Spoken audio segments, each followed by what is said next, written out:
Whatever your day holds, you need a breakfast that helps you get up and go. Up. And go, go, go. Up. And go. A delicious breakfast shake made with oats and milk. High in fibre, high in protein, high in calcium. Start right with Up and Go. The official breakfast partner of British Swimming. Find us in the cereal aisle. SIM-only plans? There are always so many tempting options. So you jump headfirst into a long contract, which keeps you locked in for 12 months. Somebody let me out! At Labara, we offer great value plans and total flexibility. You can get 10 gigs of data, unlimited UK minutes and texts, and 100 international minutes for just £10 a month. And you can change or cancel anytime. Now I feel free! Buy now at labara.co.uk. Attention please. Here's something I bet you didn't know. Not all supplements are created equal. At HealthSpan, our omega-3 oil is sustainably sourced from the South Pacific Ocean. We find our turmeric in the southern slopes of India. And our cod liver oil comes from the cold, crisp seas off Greenland. We work hard to seek out the best ingredients for our supplements, because that's the HealthSpan way. We're healthspan.co.uk. Vitamins and supplements in-store or direct to your door.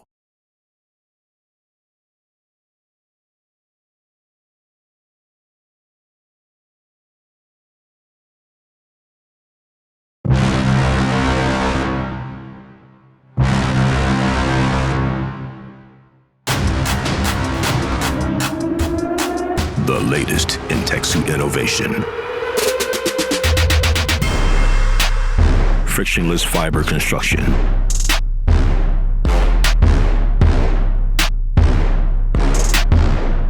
Surface lift technology.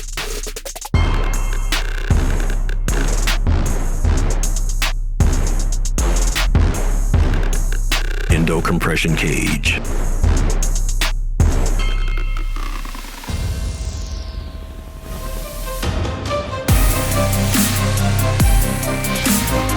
Seamless exo shell.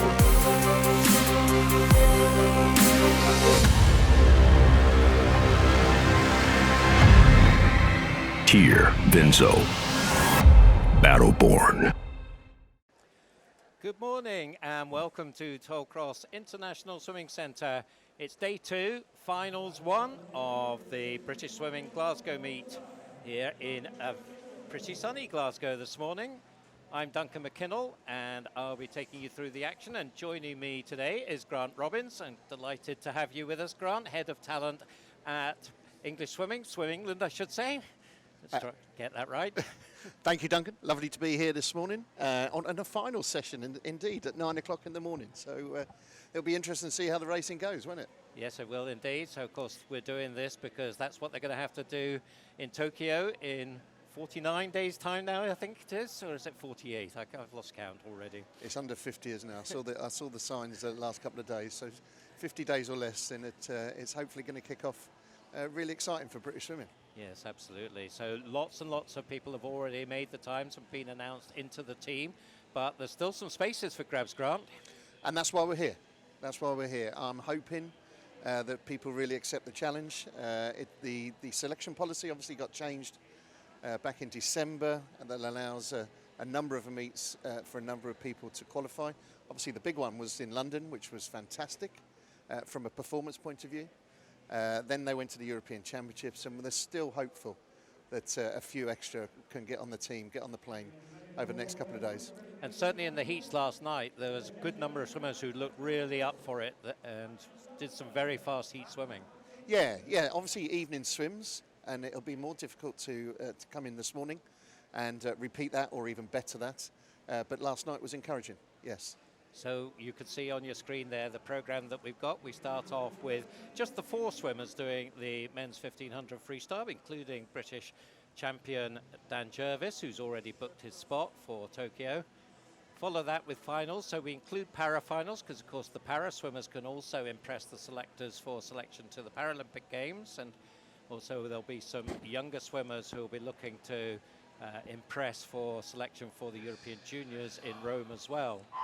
So 200 IM, women and men, then 100 butterfly, 200 backstroke, 50 freestyle, and we finish off the morning with 50 breaststroke. There'll be B-finals in some of the events, as I said, para-finals as well.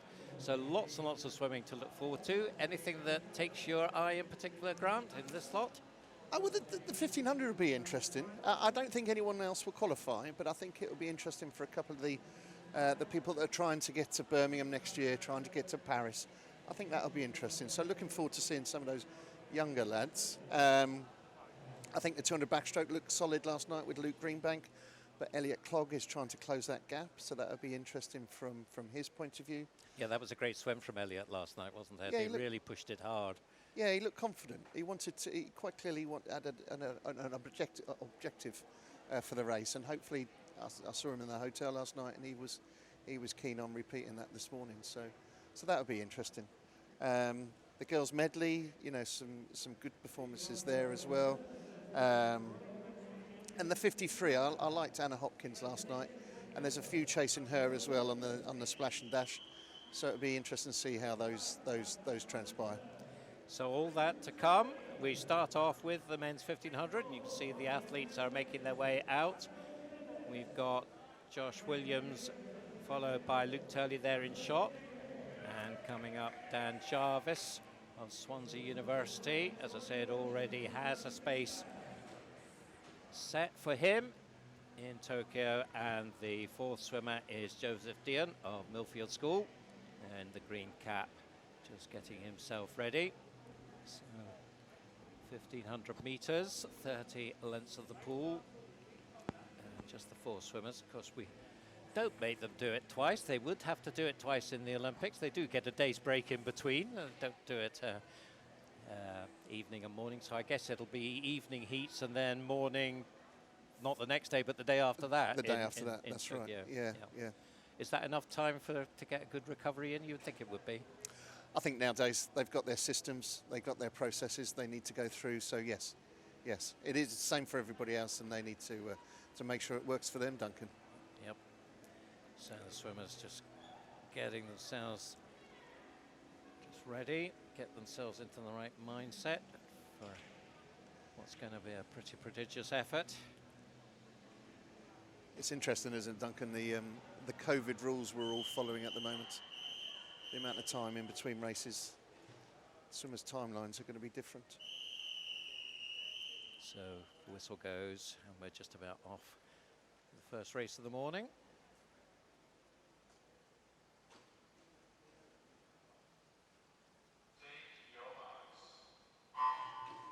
So just to remind you of the lineup, the four swimmers. Joseph Dean goes for Millfield in lane 3 in the green cap. Dan Jervis of Swansea University in the red in lane 4. Next to him in the black cap, Luke Turley of Bath National Centre. And completing the field, Wickham and Districts, Joshua Williams. So you would think Dan Jervis would be a hot favourite here. As I said, he's the man with the qualifying time. An entry time of 14:46 here, just a second away from the British and Welsh record set by David Davis quite a long time ago. In fact, David Davis, a while since we've seen him in the pool. So do you think Dan could get anywhere close to that? Probably not this morning, but maybe in Tokyo? I think he'll be all ready for Tokyo. I know he's back into hard training. I know he loves this event and he relishes the training behind it. I think what will be interesting here is where the other three are going to pitch themselves. Luke Turley had a fantastic trials, really well, and he's back in hard training, but he's still progressing, and he'll probably use Dan to help him swim faster on this race as well. So there might be a bit of a race between those, because you've got Dan, who's probably back in hard training, Luke, who's still trying to get some times in the bank. So I think there'll be a decent race there. Joe in lane 3 will be looking for a European junior time potentially. He's of that age group, so there's a qualifying time for him. And then Josh Williams will also be working well, and maybe there's a bit of a race between Josh and Joe, but obviously they're 2 or 3 lanes apart, so it may be difficult for those to see each other. but hopefully they'll be able to attach each other and push each other on. But so a race of two halves going on here, Duncan. So 1:58.89 at the 200 mark, so around about 61 seconds for that second 100. The two of them pretty much stroke for stroke here, coming down length 5. So just looking at the times required, 14:55.91 is the Olympic qualifying time. That would be a big ask, you would think, for Luke, who'd have to put a major improvement on his entry time for that. But, well, let's see if he can get anywhere close to that. The juniors' time, 15:43.54. So we'll see whether Joe can get anywhere close to that. 15:50 entry time, so 7 seconds. You'd think, well, yeah, he's got a chance. Absolutely. You know, Luke's doing well here at the moment. As I say, he had a really good London trials. Really increased his confidence through that. He's a good lad. He works hard. He enjoys his swimming. So if he can just stay confident next to Dan and allow Dan to put him through, that could be really exciting. That will be a big ask to get to 14:55. But actually, if he can get anywhere near his best time, 15:07, I think that'll be a great result. Yes. Joe, I can't help but feel for Joe. Joe could probably do with a bit of competition next to him. It'd be almost a bit like a time trial. But obviously, he's been training, but not had a whole year's training. So to get to 15:43 at this stage may be a bit of a tough ask. But he seems to be doing okay at the moment. Would the top swimmers at Millfield have been able to take advantage of the sort of elite athlete exemptions in training, or would they have been out of the water? Well, Joe did. Joe's part of our England junior squad, so we were able to get him. Probably, I can't remember exact dates, but around February he was able to access some swimming, not in Millfield, but he accessed swimming at Leeds for a few extra weeks before April the 12th deadline. So. Yes, he's got a few extra weeks under his belt than probably most people at this moment in time. And I certainly know these training, I think he was in Leeds for about 6 weeks in the end. Certainly the coach there, Richard Denigan, that led that programme for us, was impressed with how Joe was going and his aptitude and his ability to try and pick up where he left off with no training over the last sort of 2 or 3 months. He was doing a lot of land work, so it wasn't that he went back into the water raw. His land work helped his conditioning, and obviously it was about trying to get back into the water and feel the water and build his aerobic endurance through that period. But he's looking all right at the moment. So he's in third spot, outside your shot at the moment as we focus on the top two. Dan in the red, Luke in the black, and about a body length between them now as they come up to 500 metres. So 1/3 of the way through, 5:02.52 is the split. So again, a 61 and change split, and just maybe a little bit of a gap starting to develop between Dan and Luke. Luke, if he can maintain this sort of pace, would be not a million miles away from 15:07. So. No, he's Dan's experience and overall abilities are stretching that now, aren't they? You know, Dan will be pretty much regularly hitting 60 points. I think we've now probably got Luke getting to 61s. So as soon as that sort of gap starts to break psychologically at this race, it becomes a wee bit tough. So if he could just hang on to the heels of Dan, that would be good psychologically for him. Yeah, but Dan paces it. Dan gets better and better as the race goes on. And if Luke can keep that going, then I think that'd be a fantastic result for Luke, and wholly encouraging for him over the next sort of 12 months. So you can see there that it's just the gap starting to stretch a little bit more than the body length now. Dan, of course, went as part of the British team to Budapest, and that fantastic set of performances that we had there. He was 5th in his event. He'd be pretty happy with that. I don't think he swam as fast as he did in London, but a good solid swim. Yes, it's difficult for the 1500 swimmers. They've got to pick their moment, and then once that moment's gone, they've got to get back into training pretty much straight away thereafter.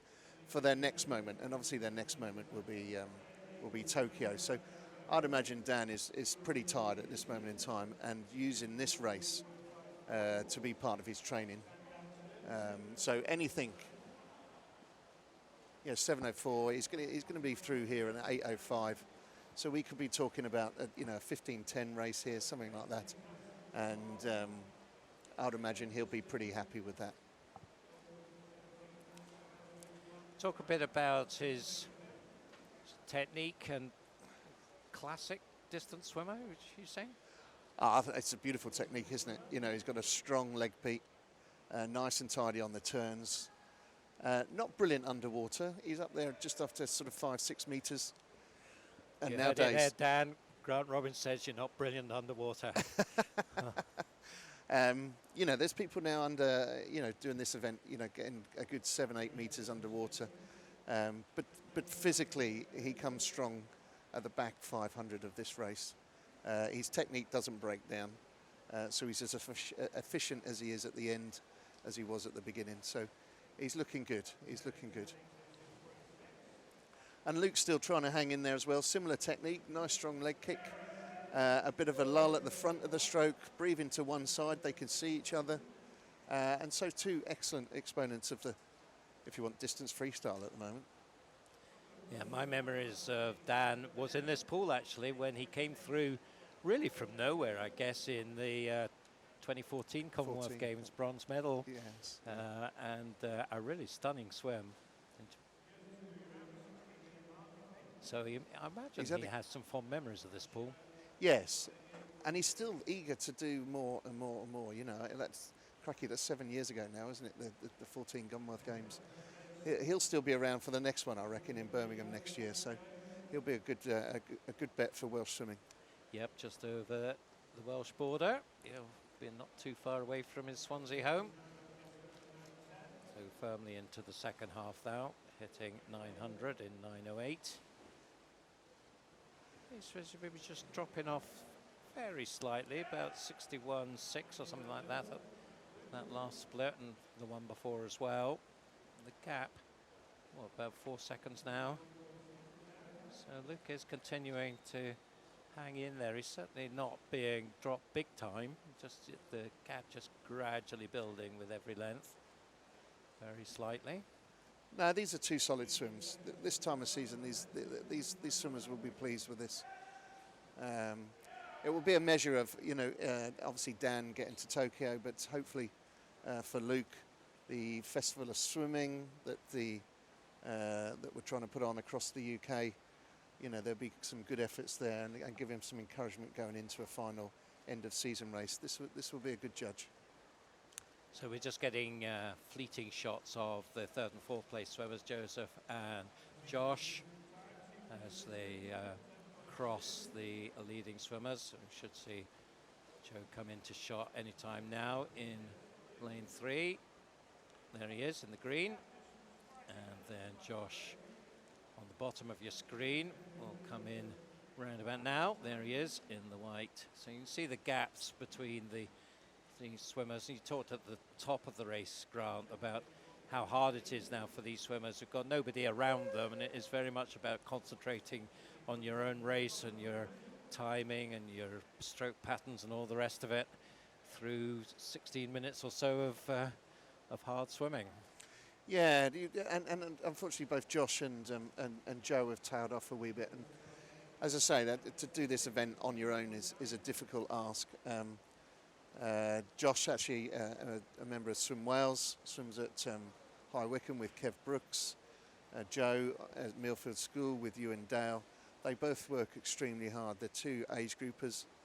They're coming through the system, and they've got a bright future ahead of them. It's just been, as for everybody, this last 12, 18 months, it's just been a rocky road and trying to do the best that they possibly can. This is no reflection on what these two swimmers are capable of in the hopefully the near future. They're technically very good swimmers. They both look very similar. Long rangey arms, high elbow recovery, nice strong leg kick at the back, good body position.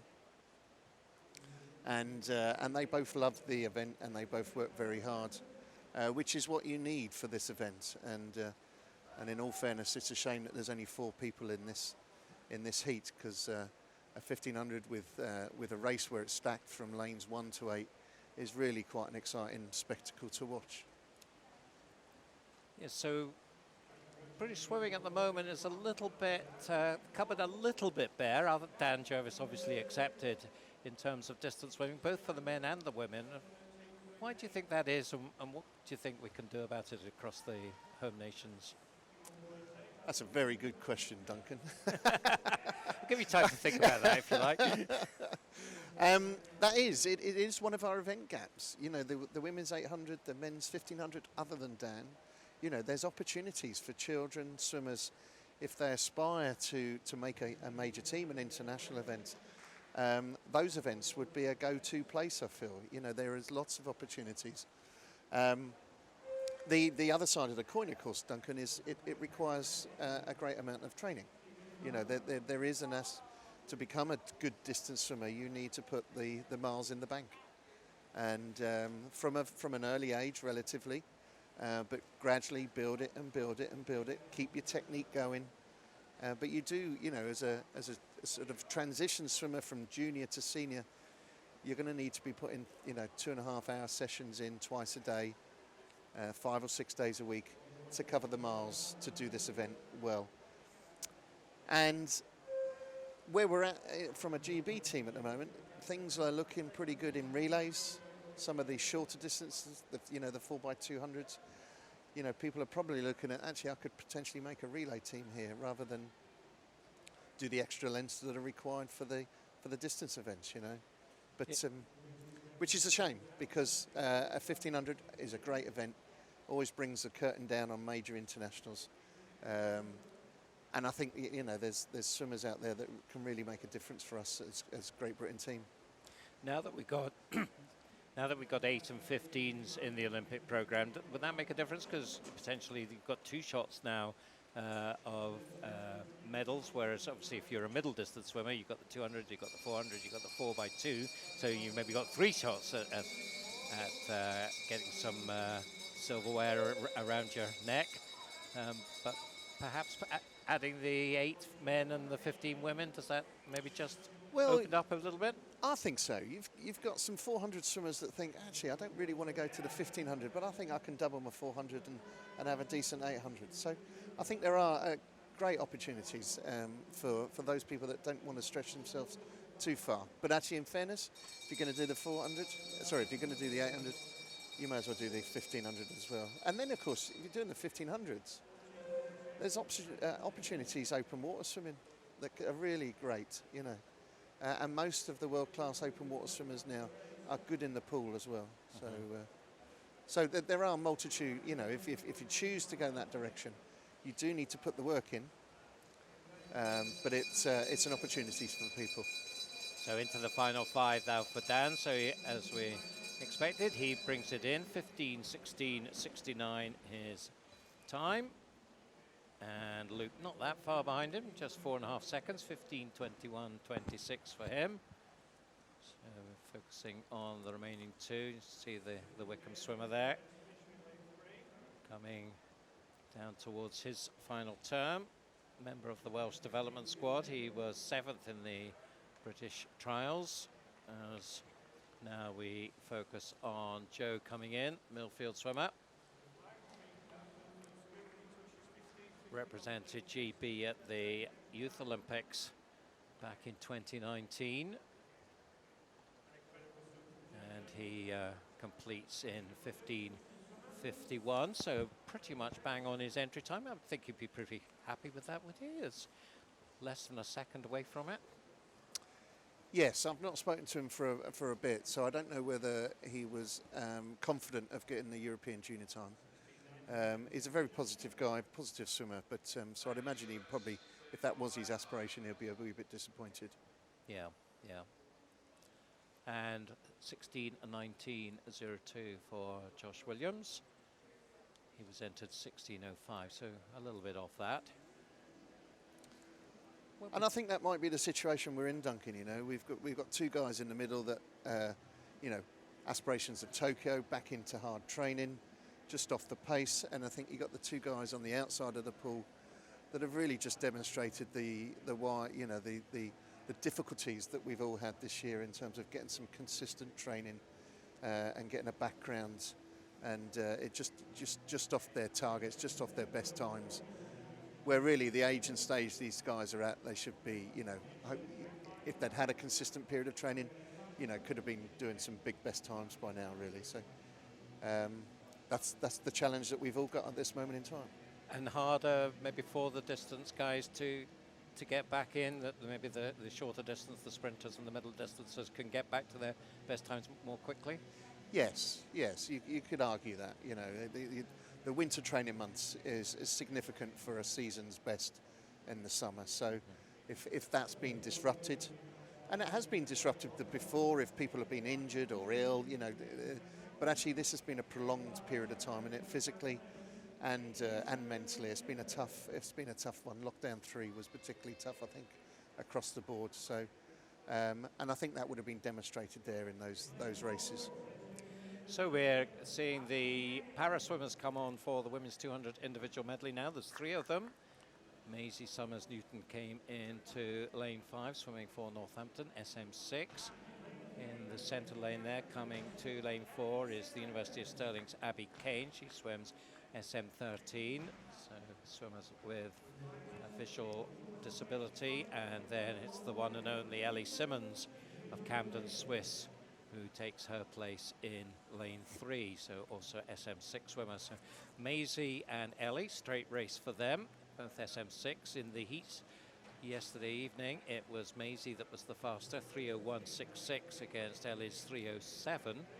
Maisie already, I think, pretty much assured of a place in the Paralympic team after her performance in the 2019 World Paralympic Championships. Ellie, I'm sure, will be hoping to join her, of course, Paralympic champion in Rio and in London. What a set of performances she had in London in particular. I certainly remember that, with the British crowd just going absolutely crazy for Ellie, particularly as she came storming down the last stretch. Oh, these are great athletes, 3 great athletes here, all trying to get to Tokyo next few months.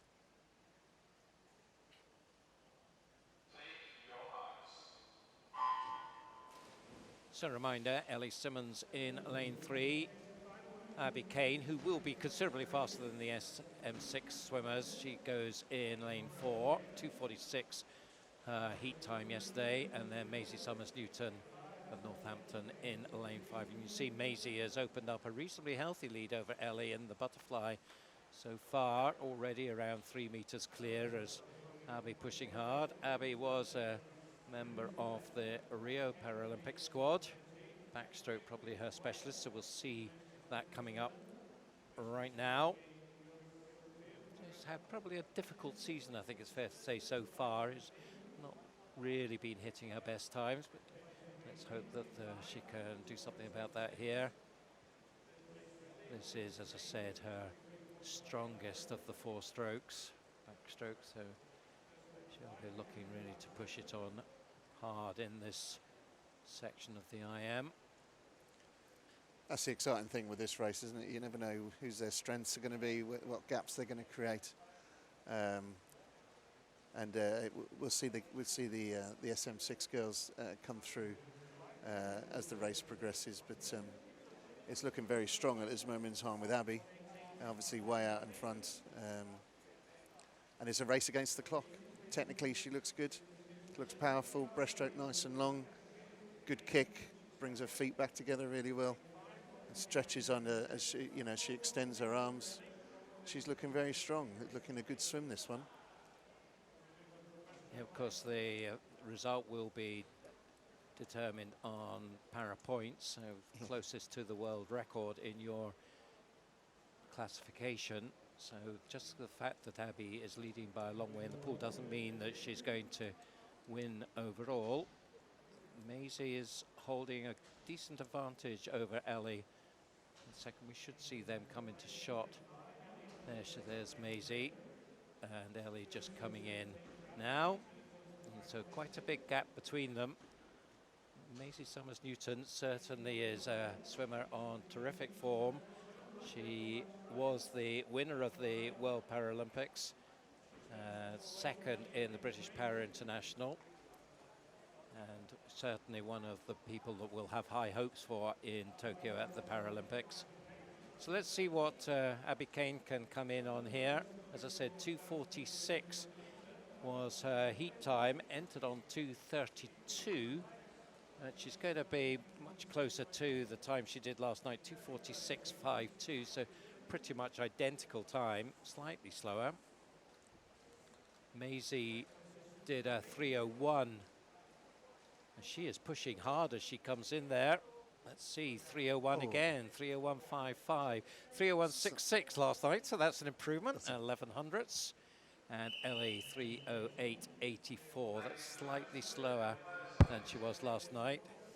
Now that's interesting there that two of those three swimmers not quite able to replicate their evening swim, but certainly with the, watch that as the finals keep going as to whether swimmers can move on from evening to morning as they would expect to do from morning to evening in a typical heats to finals sequence.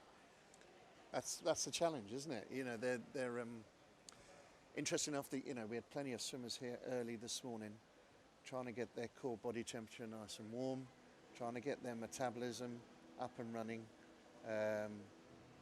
And it'll be interesting to see how people cope with racing fast in the morning. Because obviously traditionally we race fast at night because of those reasons. And you've got to replicate that in the morning, which probably means your alarm clock's going to go off a wee bit earlier in the morning. Your breakfast, your timelines towards whenever you start to race need to take that into account.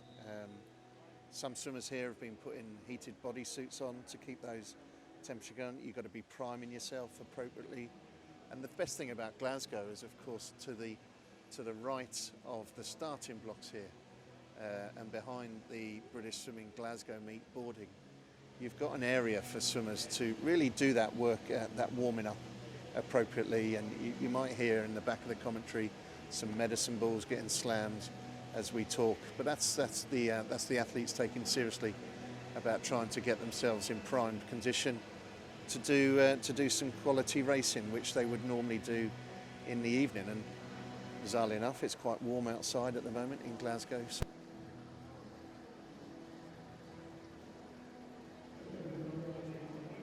a different challenge, and the swimmers are up for that. They're taking it seriously. But it would be interesting to see how that transpires, and I just wonder whether that's kind of happened with Ellie and Maisie there, whether the morning swimmers just had a slight effect on what they did last night.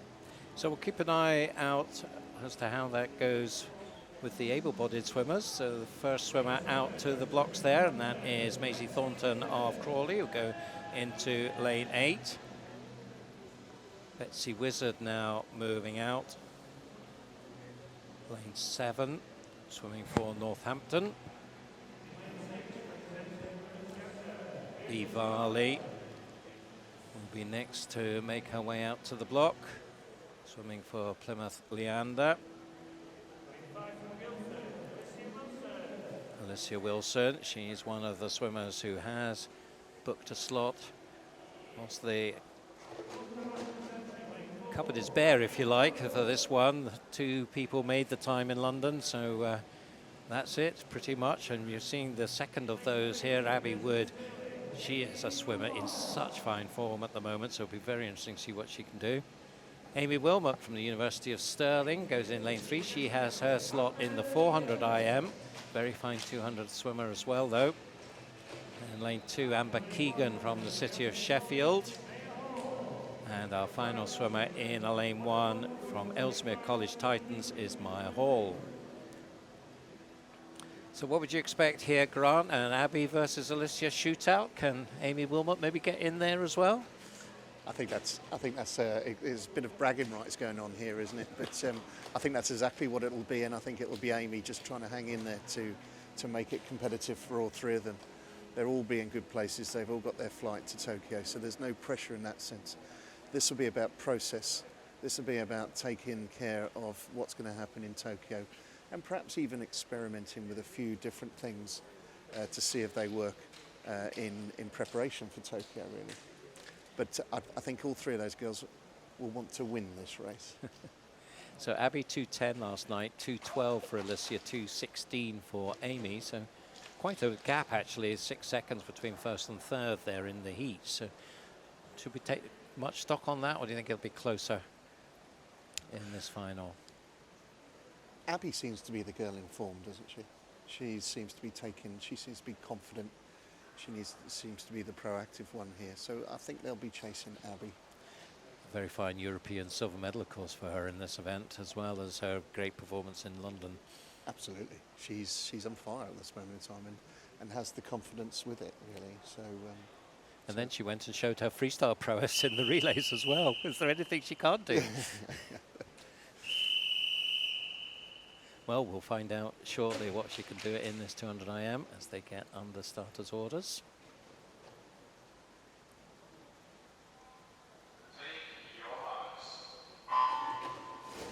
Keegan just very gently down into her start position there as to take her time as they get off. So a reminder of the field: Maya Hall in 1, Amber Keegan in 2, Amy Wilmot in 3, Abby Wood in 4, Alicia Wilson in 5, Bea Varley in 6, Betsy Wizard in 7, Maisie Thornton in lane 8. And as we thought, it's the 2 centre lanes. So certainly pulling away from Amy Wilmot quite impressively here. So it does look like it is Abby and Alicia, with Abby just getting the touch, 27.57, and that is identical to her 50 split last night.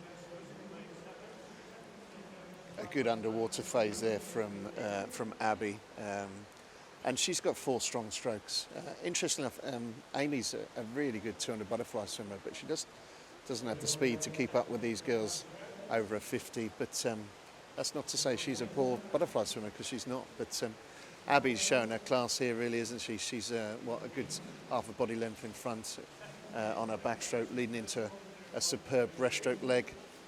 Alicia is a good breaststroker as well, but when you're 2:21, 200 breaststroke, this will be a strong leg for Abby.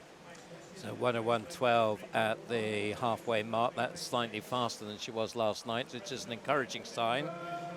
Alicia now about a body length back, and then it is Amy a little bit ahead of Bea Varley and the others. But it's very much a two-way affair now, and Abby, you would think, is pretty much in charge now as they go into the freestyle. This is a really good swim. Now, it looks like Alicia is struggling here, but Alicia's doing a great swim as well. But Abby's really taken it to the field. She's, some 4 or 5 metres ahead now. She's not going to be caught. She's got this in the bag. It'll be a fight for the 3rd position at the moment, but Abby looks strong. Alicia looks strong, but obviously quite clearly understands that Abby's superior in this event at this time. So keep an eye on the time here. This is very impressive indeed. 2:09.24. Well, that is just 100th away from the time she did in London. So you would think that bodes very nicely. Good progression from heats to finals in that one. So very impressive indeed. Alicia Wilson second, 2:13.49. And Amy Wilmot in third, 2:19.24. So process-wise, I would think Abby Wood would be very happy with that, Grant. She seems to be riding a wave at this moment in time that's continuing and continuing and continues. She's a very positive girl. She works really well with her coach, and seems to be willing to experiment and willing to take a risk. But fundamentally, she takes control of races right from the start. She doesn't hang around, and that positiveness is quite clearly showing in her end result. So 2:09 in the morning here is a fantastic result. Alicia probably will be satisfied with 2:13, but not overall wholly pleased with it. But you would expect her to drop off. You'd expect some of the hard work to be kicking in at this moment in time, and people to feel a bit tired. So I don't think that's a disastrous result at all. I think that's a good result, and it gives her lots of scope to go into Tokyo positively, Yeah, just going back to the para-final, I have now got the points and confirms that Maisie Summers-Newton was the winner of that with 972 para points, her time of 3:01.55. Ellie Simmons second, a time of 3:08.84 gave her 863 points. And Abby Kane, although first to touch, she was third, 642 para points for Abby. So just wrapping up that one for you. We stick with 200 IM and we move on to the men.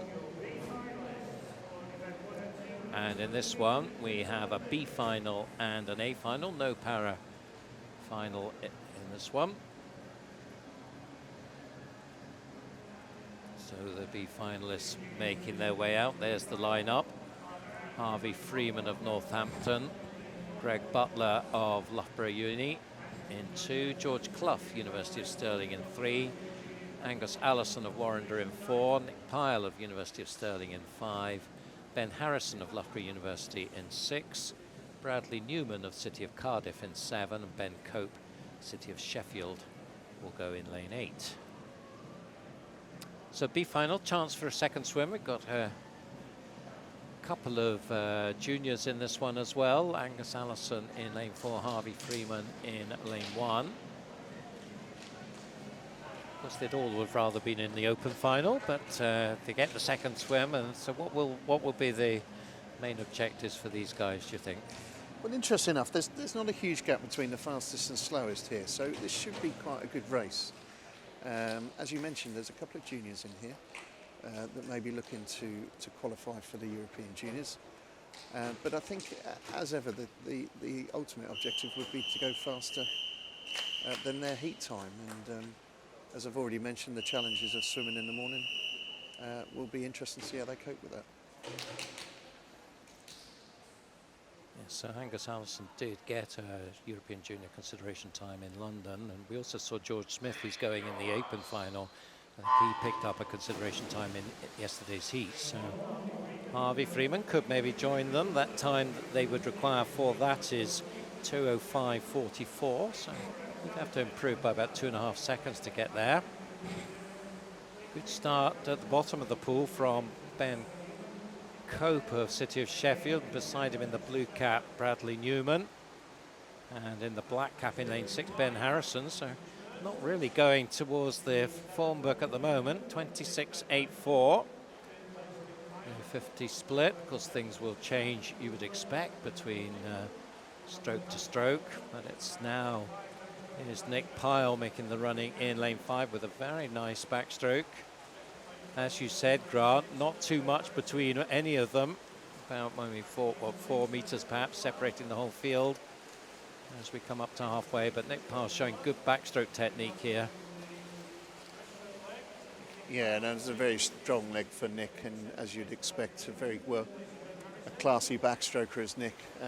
But this is one of the key legs of the medley. I think breaststroke really tells on the medley. If you've got a really decent one, you can make lots of ground up or even extend your lead. So it'll be interesting to see how people come into play here. Nick's still looking in front though, still looking strong. Yeah, but his gap is shrinking a little bit. Certainly Ben Harrison starting to nip at his heels, and Angus Allison starting to make some progress in lane 4, but he's got an awful lot of work to do in the freestyle. So it is still Nick Pyle leading the way, 1:35.32.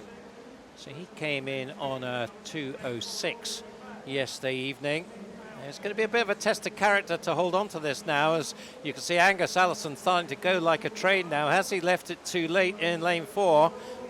Well, let's see. 15 meters to go. He is starting to challenge Nick Pyle, but Nick still has the upper hand as they come to the closing stages. But I think Angus might just nick it from him. Whoa, he had to really work it hard in that last 50, but he did the job. 2:05.88. That was around 1/4 second faster than he was yesterday evening.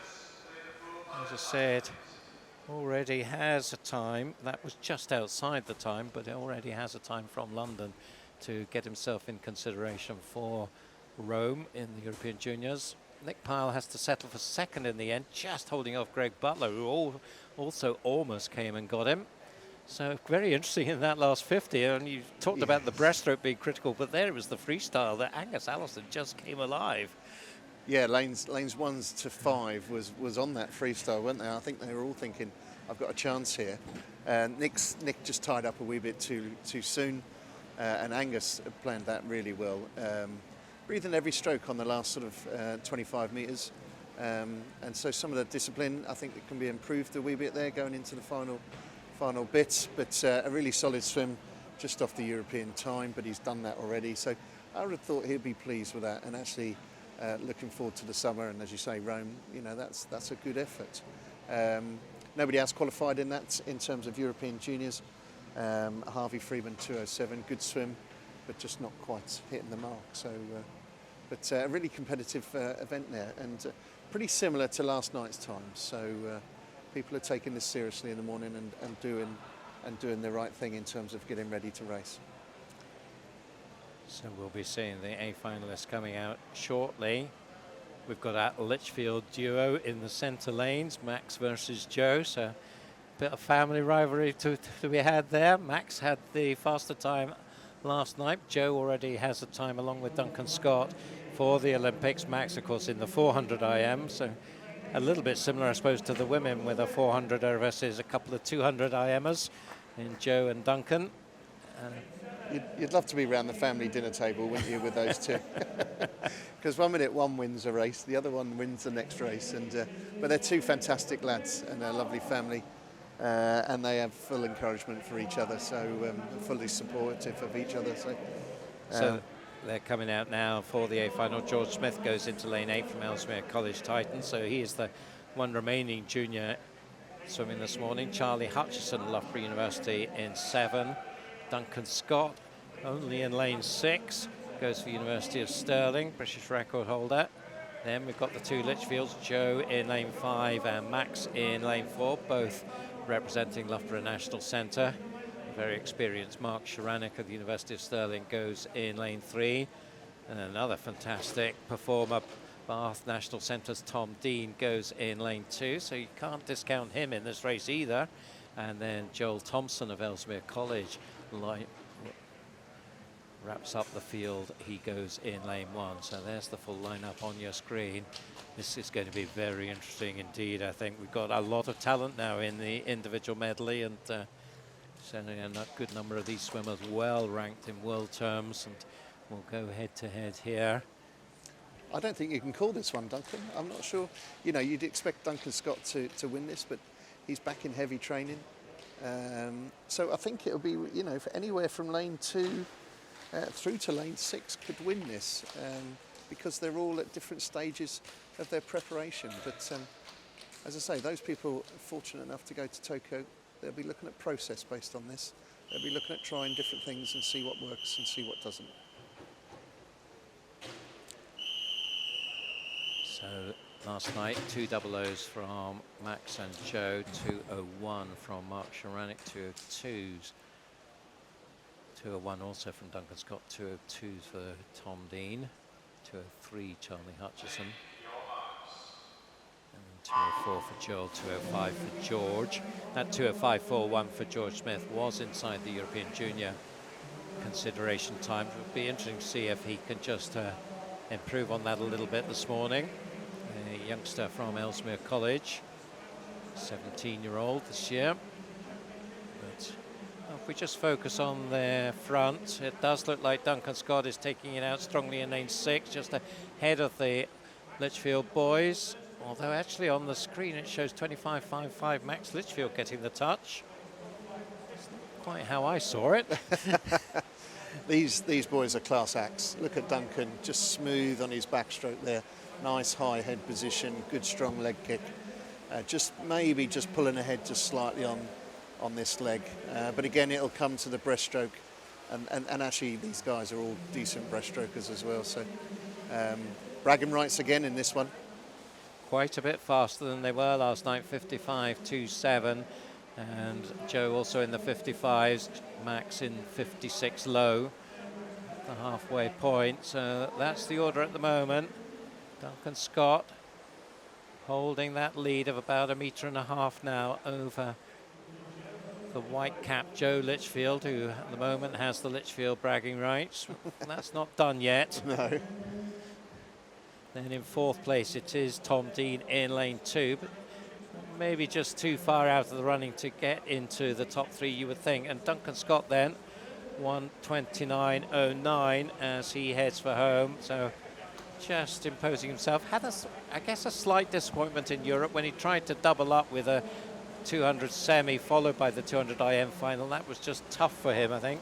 Ended up 6th in the European Championships, but back to really strong form here. And this is a good, impressive performance from the Scotsman, 1:57.28. So just a second and a quarter or so away from the British record that he set in London. And much faster than he was last night. That's a great swim by Duncan. He's a class act, and given any final, you can't discount him. He looked a bit tired last night, and he is tired. He's doing a lot of work at the moment. So 1:57 is a fantastic result. The Lichfield brothers look really strong there as well, so they should be pleased. But interesting enough, I didn't really see Tom Dean until the last 20 metres or so, so he came into the picture as well. So 4 good swims there, 4 good swims, but an exceptional one from Duncan. Just a 100th between Max and Joe there. Max just edging it, so he'll enjoy that. Yes. 1:59.12 and 13 respectively. So if you look at those guys, well, Joe and Duncan, who have got the Olympic slots in the 200, where do you think they can they final? You would think maybe one or both of them. Can they medal? You wouldn't bet against Duncan at all, would you? He's got 4 solid strokes, and 1:55 200 IM will be in the mix. And if it becomes as Olympic finals are, they're races. He loves a race. And actually, if he's in that final, which I'm 100% sure he'll make, I would hope that he gets on that podium. It'll be a fantastic result, and you can see him going quicker. You can see him going quicker than he went in London. So if he can get a 1:54, I can't see that not being on the podium. Joe, I think this will be his first Olympics. I think there's a massive learning curve the last 12, 18 months. A real effect down in the Loughborough National Centre that's paying dividends. So his journey's still by far continuing and on the upward trends. So, and of course Max will be using this just to sharpen up for his 400. His 400 IM is his jewel in the crown. And again, tough event, but he'll be in the mix as well. Not really sure where that pitches itself at the moment, whether I would have thought he's going to need to go under 4:10. He's going to need to go a best time to get on the podium. Of course, 4th in Rio. So yes. Wouldn't he love just to go out at least one better? Indeed. And 4 years extra training on a 400 IM is no mean feat, but he's a model professional. He does everything you ask him to and more. And I really hope that that can happen for him in Tokyo. So we move now to the women's 100 butterfly. We've got the B final at the blocks now. Maisie Thornton of Crawley in 1, Kate Mills of Loughborough University in 2, Sophie Freeman of Plymouth Leander in 3, Lucy Grieve of South Ayrshire in 4, Betsy Wizard of Northampton in 5, Gaia Alcaraz of University of Aberdeen in 6, Maisie Elliott of Plymouth Leander in 7, and Sarah Kalafska of Hatfield in lane 8. So entry times, or heat times I should say, 60 point up to 64 point for these girls. So see Grieve already has a consideration time for the European Juniors. Of course it's 17 and under for the girls to get to Rome. She's the only one of this group and is the fastest here at 60.99 last night. So we'll see whether she can improve on that and whether anybody can go with her. Certainly off to a good start there in lane 4. By maybe half a metre coming out of the dive. Beside her in lane 5, Betsy Wizard. So she wasn't far behind, just 3/10 behind her in the heats. Betsy 4th in last summer's 2019's British Summer Championships here in Glasgow. And at the turn it's Lucy Grieve, 28.16, 1400ths ahead. That wasn't a bad first 50. 28.1, 28.2 is fast, and it's it's important for these girls to keep the process of their technique going, their underwater work off of the turns, and to try and keep that momentum going. It's the person that slows down the least who's going to win this. It's going to be pretty tight at the finish here because they're coming at Lucy here, and I think maybe it's going to be, yes it is, Betsy Wizard by 100th.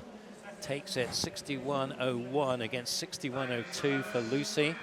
And Sophie Freeman third, 61.33. So Lucy maybe just tying up a bit at the end. It just gave Betsy the chance just to nick it from her.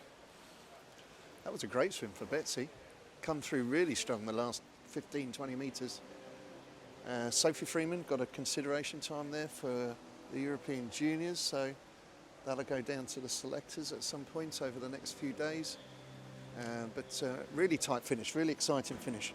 And again, all those girls young enough to look forward to the future, I think. Yes. Excellent stuff there. Betsy Wizard came into this on a 61.35, so making 3/10 off that. You're pretty happy with that. 1:00.86 was Lucy Greaves' entry time, so she was very close to that. I think she'll probably be a little bit disappointed that she let Betsy just nick it at the end from her. In terms of racing, you don't want to have it taken from you at the last gasp.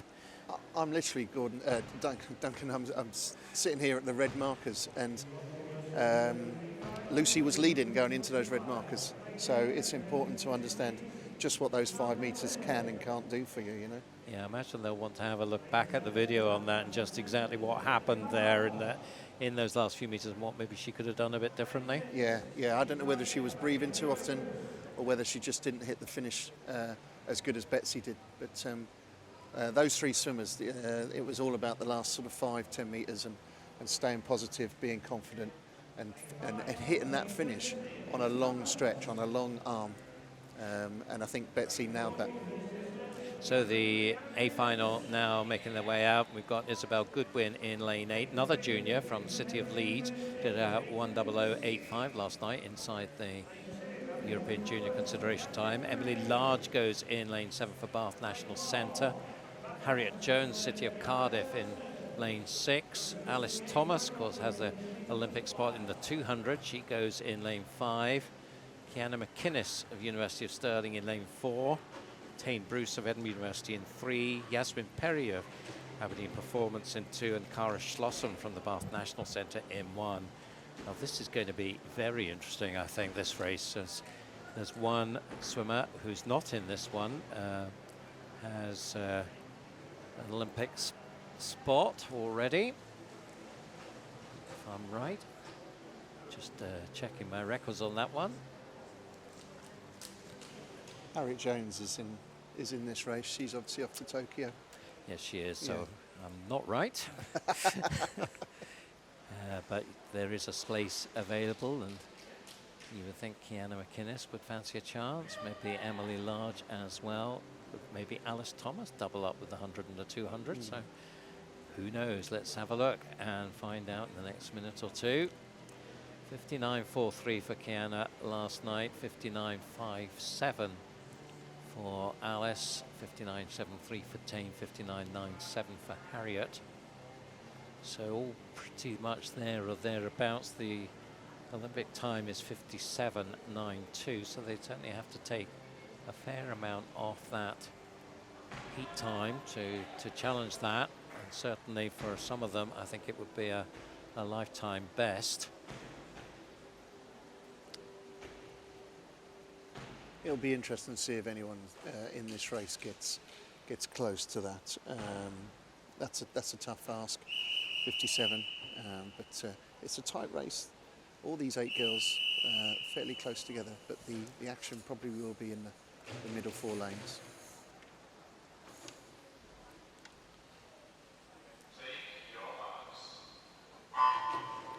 So away they go.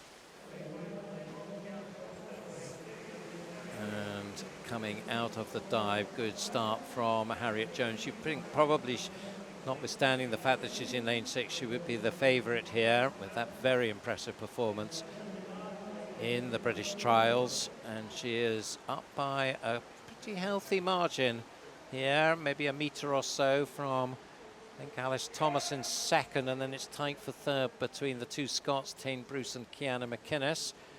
27.69 is the split.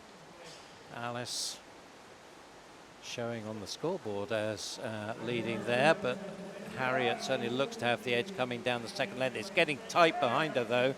3 swimmers just about in a line, possibly still just Alice Thomas, although now starting to come through is Kiana McInnes, maybe just edging into second. She's not going to catch Harriet though. She takes the win in 59.27. 59.57 for Kiana McInnes. And in the third place, Alice Thomas, 59.69. So nobody really getting close to that Olympic time, but Harriet Jones just backing up, I suppose, what she did in London with a solid win there. I thought the first 50 looked good, exceptional. Harriet looked brilliant, the first 50. I just felt that the swimmers just sort of faded as the second length came on. All of the 4 middle girls had good underwater turns. They were using their underwater work really well, and there was no difference in speed from their breakout to their last underwater kick sort of thing. So I think that was executed really well. And interesting enough, Harriet Jones just has the quickest recovery speed. So from the end of one stroke to the beginning of the next, she gets her arms over the water exceptionally well and exceptionally fast.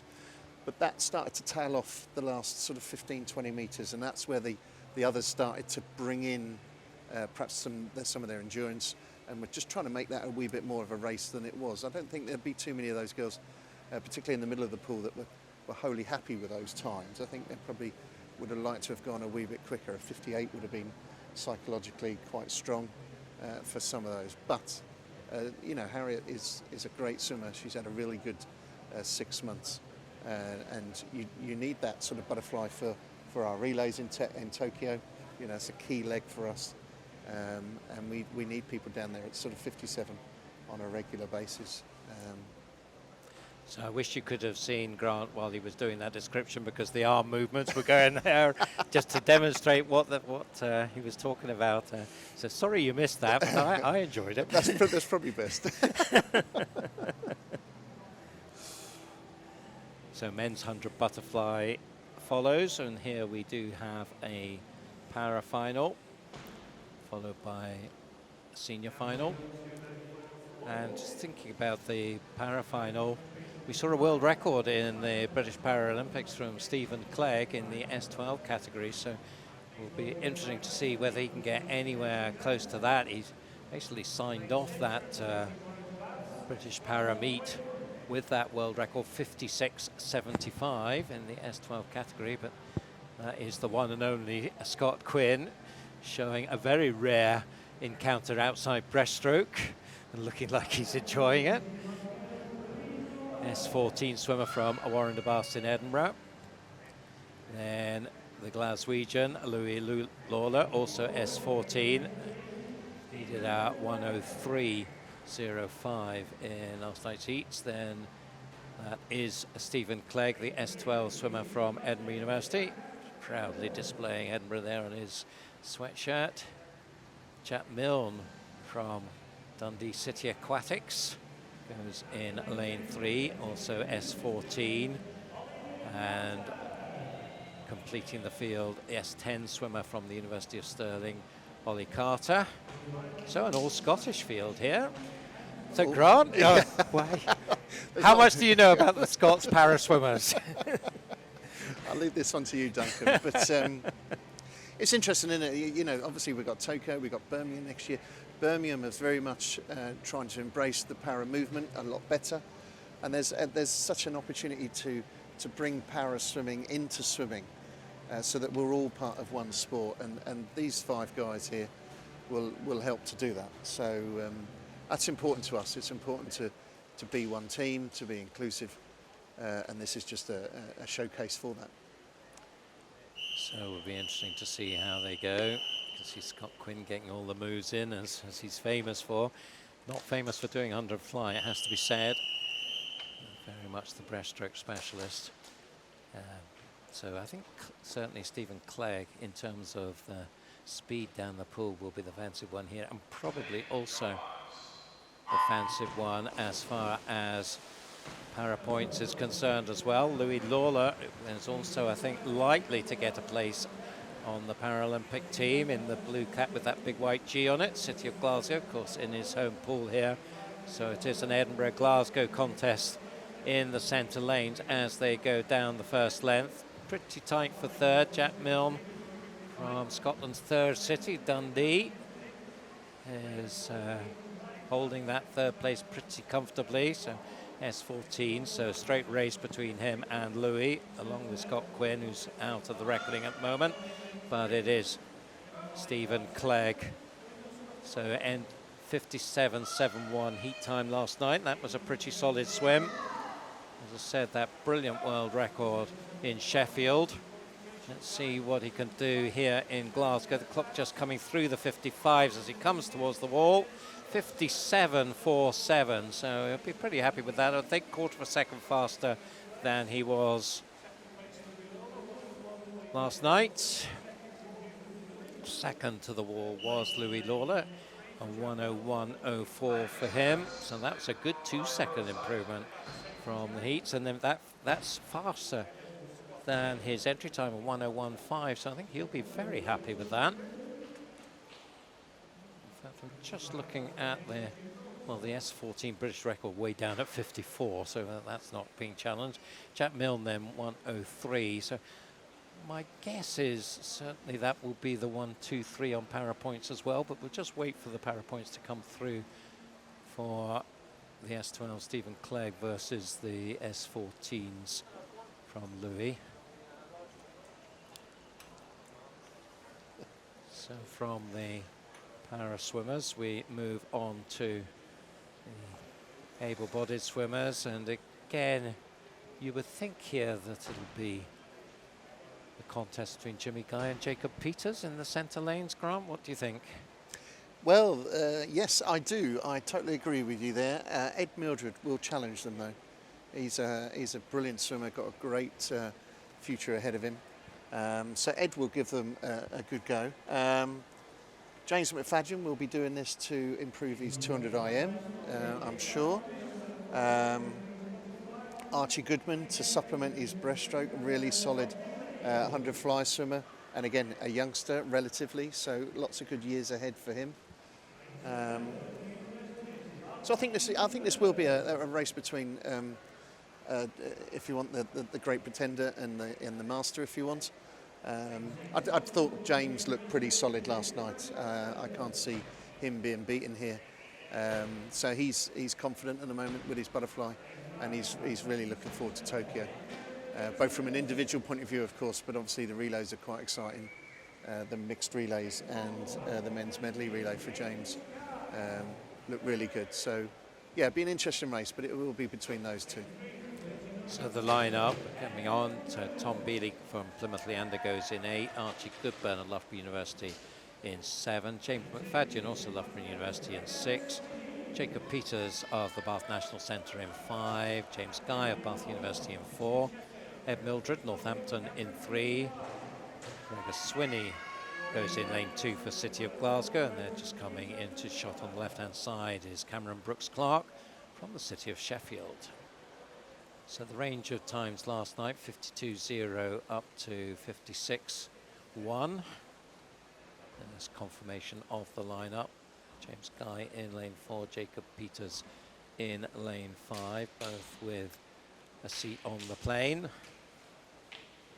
James, bronze medalist in Budapest at the Europeans, won the British trials against Jacob's second place. Both of them in Commonwealth Games final at the Gold Coast. Silver for James, 5th for Jacob, as part of the English team. And of course, you'll be thinking about Birmingham coming up, Grant, looking for great things from the English team in a year or so's time. Yeah, we will be. You know, it's a home games, right in the heart of the country. So yeah, no, I'm very much got one eye on Birmingham next year, and and one eye on Tokyo this year for everybody. So, up onto the blocks they go.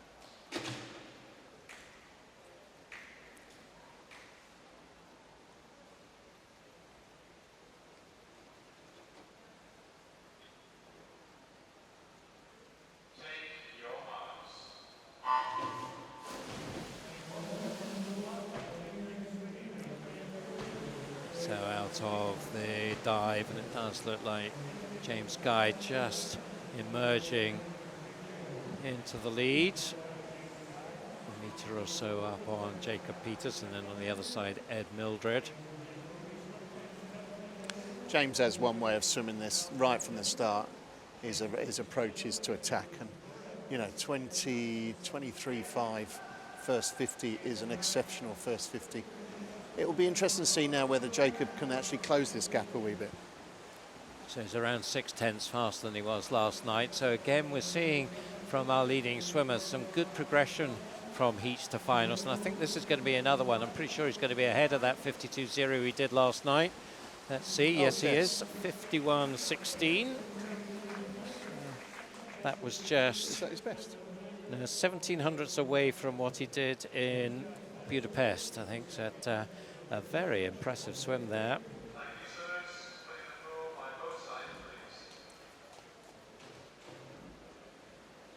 That must be good.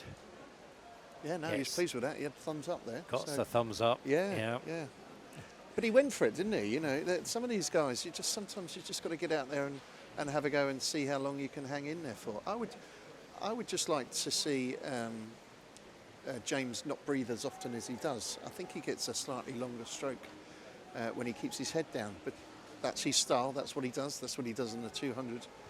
His upper body strength is huge, and you can just tell that. He spent a lot of time in the gym when he was younger, and he's a tough character, and I admire him really because he's shifted a wee bit, hasn't he, over the last couple of years? 200 freestyle into 100 fly, 200 fly. But he's embraced it, and he's a stalwart of the British team, a real positive character. Yeah, no, absolutely. It's hard to imagine a British team that doesn't have a James Guy on the list. I thought, interestingly enough, Jacob would have challenged him a bit more. He's definitely got the speed as Jacob, and I thought he would have gone with him a wee bit earlier, a wee bit sooner on the first 50. Interestingly enough, Jacob used to do 200 butterflies, so he can still finish a race. But if he loses that gap, he'll struggle to catch it. The final 15, 20 metres or so. Ed is youngster. He's got a big future ahead of him. Very, very confident young lad, very humble, and loves racing these bigger guys. So I think there's more to come for him. And obviously he's still European junior age, so that would be a really exciting thing for him in the summer. Yes, indeed. So just thinking about that, the breathing there, would that come from his background as 200s?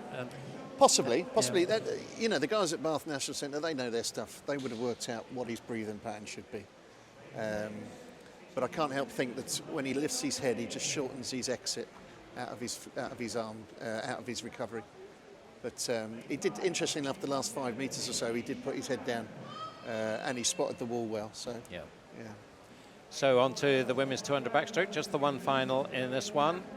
Cassie Wilde took a little bit of a chance last night and only qualified in 8th spot for this final. She goes in lane 8 for the University of Stirling. Rachel Saunders goes in 7 for Warrender. Chloe Golding of City of Manchester Aquatics in 6. Katie Shanahan would look very impressive last night. She goes for City of Glasgow in lane 5, next to Kathleen Dawson of the University of Stirling. What a season she's having.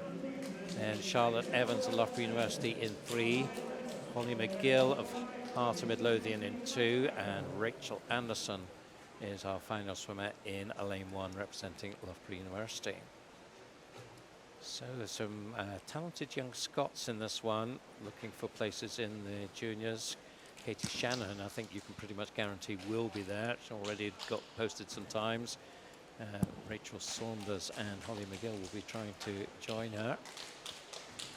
And of course we've got the great Kathleen Dawson, and some question about what her view is about 200 backstroke. You always feel that maybe she prefers the shorter distance, and then Cassie Wilde, who was absolutely fantastic in Budapest, picking up that silver medal.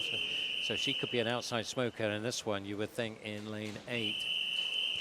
Oh, definitely. I think both Kathleen and Cassie were playing at it last night to a certain extent, but it'll be a different race this morning. And the fact that they're quite a few lanes apart, you know, how well will they be aware of what the other is doing? I think backstroke is when you're on top of your game, you're fully aware. You're fully aware. So away they go. It's interesting, isn't it? You're talking about the 100, 200 discussion that Kathleen, you know, Kathleen's 100 is world class. She can get on that podium in the summer, and it would be a conversation about whether the 200 will compromise that or not. But yes, I haven't looked at the programme as to how far apart they are. You'd think they'd be reasonably far apart. Yes, I think they are, but I don't know which is first. And that could have an important bearing on it. I guess if she's done well in the 100, if that what came first, then she would feel confident, maybe say, yeah, I want to go at the 200. Absolutely, absolutely. But she's got hold of this race, hasn't she? Very confident, very smooth, nice arm speed. Looking good. Charlotte Evans going nicely in lane 3. She's the one who is putting in the main challenge at the moment. 4th in the British trials. And then I think it's Cassie Wilde in lane 8. Just ahead of Katie Shanahan, but it is Dawson, 1:02.70. Interesting, we talked about event gaps at the beginning of the session. And this is one of ours in England at the moment, 200 backstroke. We need a breakthrough athlete to just try and close that gap on the rest of the world. So. Well, as long as you don't get too close to the Scots, we'll let you do as well as you like after that. not that we're all one team here. Indeed. And certainly Kathleen will be looking for a good Union Jack. That's nice. 1:36.0. That's a good time. So the time she did at the British trials, 2:08.14. That was the British record until Cassie Wilde came along at Budapest. So this is a dominant performance from Kathleen. It's then a race on for second. Katie Shanahan, I think, now has the edge, but Kathleen completely dominant there, and 2:08.85. So we'll be well happy, you would think, with that. 3 seconds faster than she was last night. Completely in control, looked smooth as anything as she went through there. Second place, Katie Shannon, 2:12.79, just outside the time she did last night. And third place, Cassie Wilde, 2:14.26. Yeah, 3 good swims from the Scots there. Very good, very much in control. Kathleen just paced that exceptionally well throughout the race.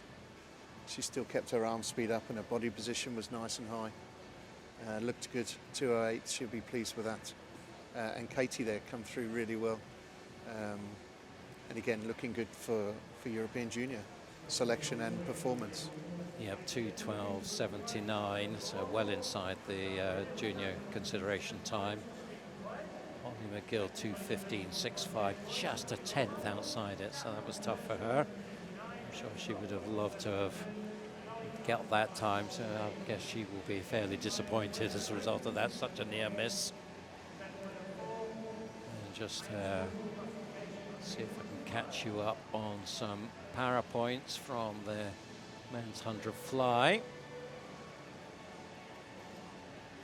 And as I thought, it was Stephen Clegg taking the win there with 967 para points for his time of 57.47.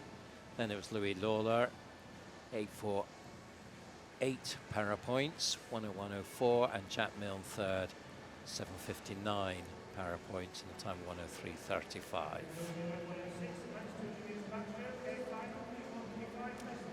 So now we go to the men's 200 backstroke. Coming up towards lane 8 is Jonathan Adam, representing the Bath National Centre. Looks pretty happy with life. Brodie Williams, also from the Bath National Centre, in lane 7. Lane 6 is Charlie Brown, Loughborough University. Lane 5, Craig McNally of the University of Stirling. Elliot Clogg, who looked very impressive last night. Loughborough National Centre goes in 4 as the fastest qualifier, ahead of Luke Greenbank in lane 3. Cameron Brooker of Wickham District in lane 2, and Jacob Greeno, Bath University, in lane 1. Confirmation of the lineup. So Luke Greenbank, one of the 4 athletes who was pre-selected for Tokyo on the back of his World Championship performance, bronze medalist, but then really backed that up after some injuries that didn't allow him to perform at his best at trials, but performed very nicely in Budapest. So just showing that he's coming up into some really good form. Silver medalist in Budapest and set a British record in the semi-finals. So he goes in lane 3, but you would fancy the favourite. But Elliot Clogg was impressive last night, Luke. Do you think? Yes. Grant, rather. Do you think he can do something? Well, certainly Elliot is looking to do something this morning. He still has aspirations for Tokyo. He's very capable. He had a solid swim last night. He's very positive. So this should be a race. This should be a nice race. Luke will push him, and if Elliot can hang on in there with him, then he might just be he might just find himself on the plane. It looks like he's had a heavy session with the suction pads. It does, doesn't it? Gosh.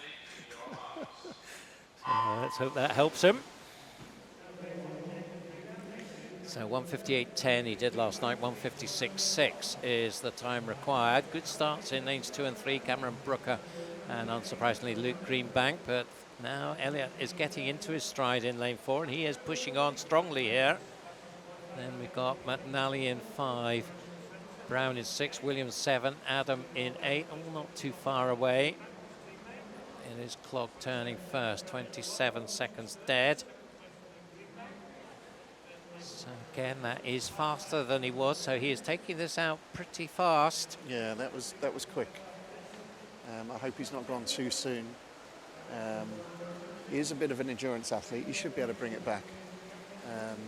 He just needs to hang in there with Luke, and if he can take him on the last length, then it should be a positive swim. But we've also got lane 6 here as well. Yeah, Charlie Brown going very nicely indeed. In fact, he's leading at the halfway point by 100, 57.18.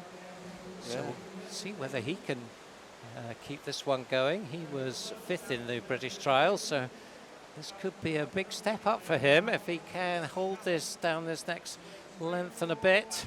Yeah, these guys look good, don't they? Luke, I hope Luke just brings it back on this last 50 and shows his world-class abilities. But other than that, it's a fight out between Clogg and Brown, as you say. So good underwater phase.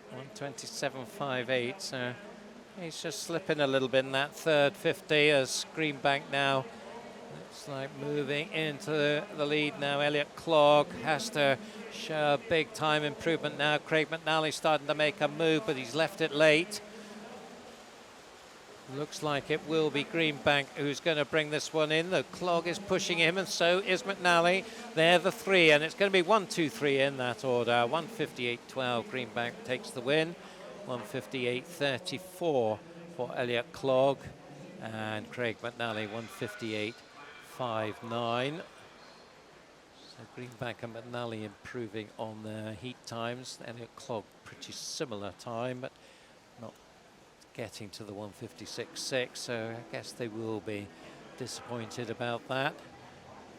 There's some good swims going on there. That was what a race does for you. There was 4 or 5 lanes, all being quite competitive there. Interesting enough, I thought the difference between Luke and the rest of the field there was very much the last turn. His last turn, he nailed 15 metres off the wall, and that's world-class stuff. Whereas the others didn't, and he created that gap, and that was the difference why he won. The field were catching him up, but actually he made that difference on the third 50, and they just ran out of pool before they could catch him. But Elliot, solid swim. Interesting there, Cameron Brooker. I think that might have been the first time he's been under 2 minutes for 200 backstroke. A youngster now swims at Bath National Centre. But I'd imagine Elliot just might be a wee bit disappointed, not just not his best, only by sort of half a second or so. But he did go for it, and credit to him. He made that a good race. So, but you can tell the difference between Luke.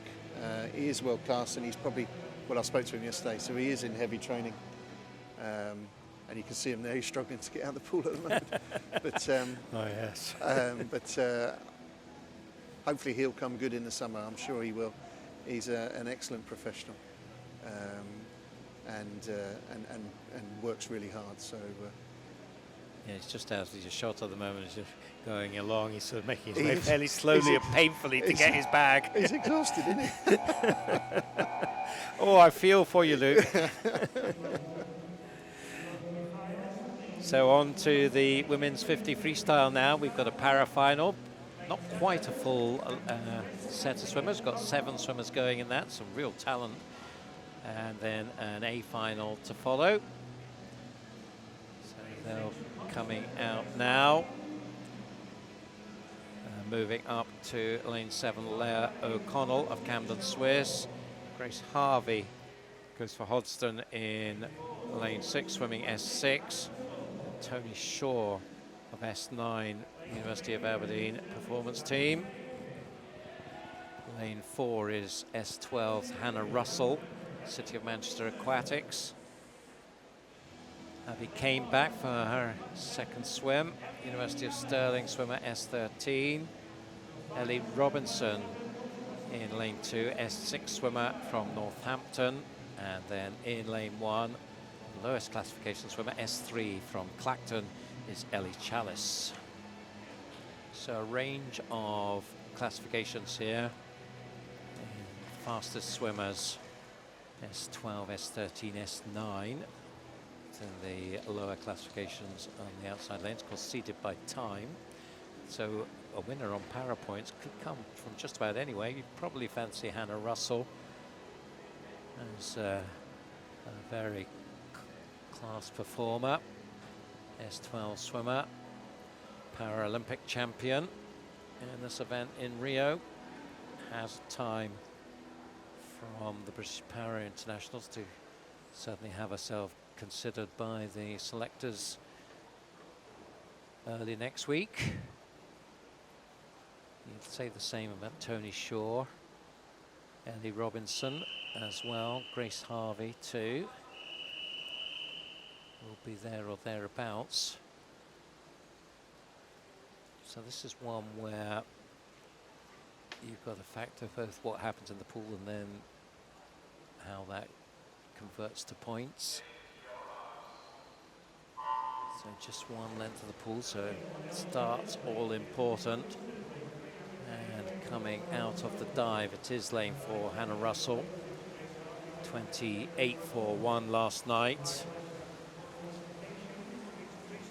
27.65 and then 27.53, I think a lifetime best from Rio, but well, 4 years ago now. See if she can get anywhere close to that. Certainly going to be first to touch. 28.66, so slightly off on the time she did last night. Second place, Tony Shaw, 30.11. She set a Scottish record last night, 10.29.68, not quite able to replicate that this morning.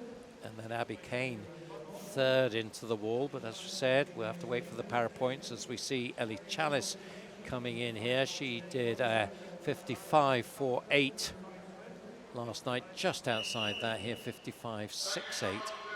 So the 1, 2, 3 and time-wise, Hannah Russell, Tony Shaw, Abby Kane, and we'll wait for the points to see how that converts.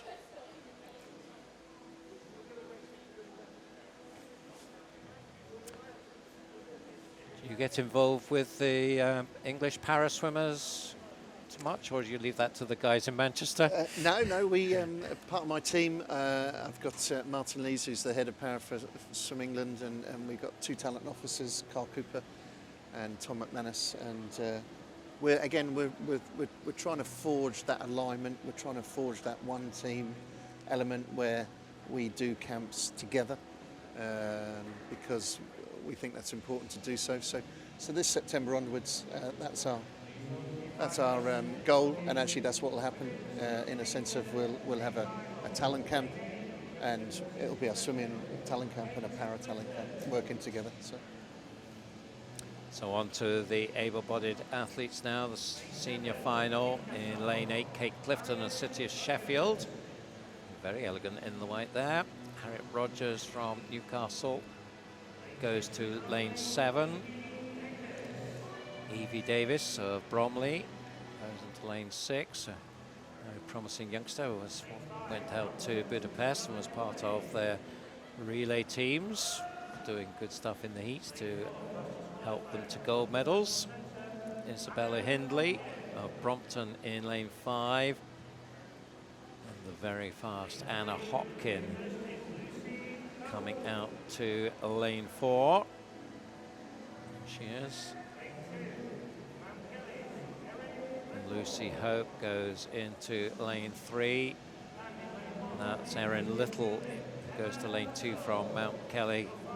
And Emma Russell of the University of Stirling goes into lane 1.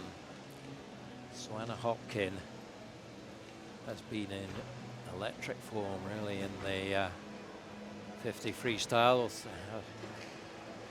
Made the consideration time in the Europeans, has a time in the 100 as well. You fancy her as the favourite here. Be interesting to see if anybody can get anywhere close to her. No, you're obviously shaking your head, Grant. That's it. Oh, Anna's super quick, super fast, and designed for this race, to be honest. She grabs the water very, very efficiently. She's very, very quick in terms of her arm speed. Her breathing patterns are minimal. And yeah, now you can see from last night, she's 0.8 of a second in front of the rest of the I can't see the rest of the field closing that gap significantly. But it'll be a good race for everybody else, I think.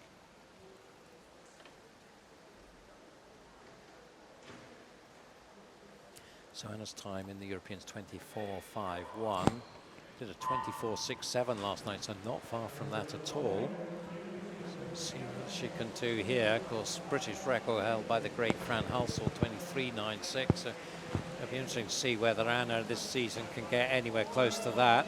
She has got the advantage, although it's been pushed by Isabella Hindley on her right-hand side. It's going to be these two with Lucy Hope, I think, in 3rd place, and maybe closing a bit on Isabella, but no doubt about the winner whatsoever. Anna Hopkin, 24.83, so slightly slower than last night. Maybe we'll be a bit disappointed that she wouldn't take off that. Tie for 2nd, 25.47, Lucy Hope and Isabella Hindley, 25.47 for them. Then looking at the juniors, Eva Davis, 25.72. So a nice swim from her. Yeah, there's a couple of juniors in there that swam well there. Harriet Rogers, pretty good swim, not quite her best, but actually pretty sharp for a 50. And inside the juniors consideration time, which is 26.23 as well. So both the two of them, yeah, Evie and Harriet, both getting inside that. So congratulations to them. And I was disappointed that she couldn't progress from. I mean, she was very fast last night. It was quick last so night. It was a tough ask to ask her to progress from that, but I'm sure she would have liked to have done that. Yeah, I think she probably will be slightly disappointed.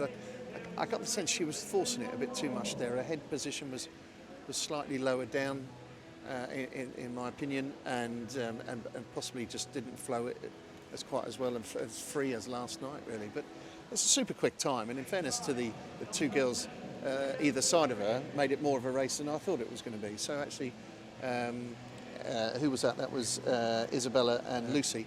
You know, they closed the gap from last night, which is what finals are all about. So, but yeah, no, Anna obviously booked her place to Tokyo, probably in a different phase to the other two girls there. So, but yeah, you know, it was a great swim from Anna, and good things. Again, her swimming journey's been different. She's a bit of a late starter. Well, she was swimming 200 butterflies once upon a time, and dropped out of the sport for a period of time. Came back, went off to the States, had a huge performance curve in the right direction, out in the States, and now come back and still continuing to get faster and faster. So it's quite interesting that there is no one way. But actually, if you stick in the sport for long enough, you'll get some decent results. Okay, so from the 53 women, we go to the 53 men, starting with the para swimmers. And the 4 we've got here, Andrew Mullen of City of Glasgow in lane 3. He goes S5. Louis Lawler, his City of Glasgow teammate, goes S14 in lane 4. Then it's Will Perry, S6 swimmer from Northampton in 5. And Lyndon Longhorn, S4 swimmer from Derwentsside in lane 6. So again, you would think it's going to be very clear who's going to win this race on time. That's going to be Louis Lawler, I think, by a country mile against the 6s, 5s and 4 swimmers. He did a 24.99 last night. So we'll see what he can do against that. 24.75 the time he came into this pool, but it's very much a time trial for him, with a good race developing here between Mullen, the S5 swimmer, and Perry, the S6 swimmer. They're fairly competitive. Of course, just one classification difference between them, but it's Lawler taking it in 25 seconds dead, so pretty much bang on what he did last night, just 100th away from it. Perry second on the clock, 33.51, and then 35.96 for Andrew Mullen. So both of them slightly faster than they were last night. And Lyndon Longhorn, 45.72, so he's just outside the time he did last night. Just while we're on the subject of para swimmers, can confirm the women's 50 freestyle para points. So Hannah Russell, as we thought, did win it, the Estelle's 12 swimmer. Her time of 28.66 converts to 8.27 para points. She only did it by 2 points in the end. Tony Shaw's 29.68 was 8.25 points, so just 2 points behind Hannah. And then Grace Harvey, the S6 swimmer, third in 7.60 para points on her time of 36.14.